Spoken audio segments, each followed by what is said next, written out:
Dear students, आज का हमारी डेफिनेशन है जो स्टैकिंग ट्यूब क्या होती है। जी ए में एक कान में एक जो स्टैकिंग ट्यूब होती है, दरमियानी कान और नज़ल कैविटी के दरमियान एक ट्यूब जो एयर डैम के दोनों तरफ हवा का दबाव बरकरार रखती है।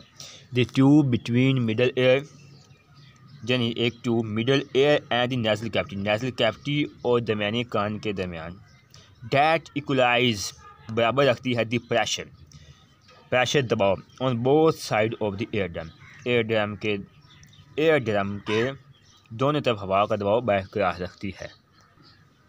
ये आप देख रहे हैं, ये कान की स्ट्रक्चर है, ये जो स्टैकिंग ट्यूब है, ये आप देख रहे हैं, ये एयर ड्रम है जहाँ से जो हवा का दबाव बरकरार रखती है। नज़ल कैविटी और एयर ड्रम के दोनों तरफ हवा का जो प्रेशर है उसको ये इक्वलाइज करती है।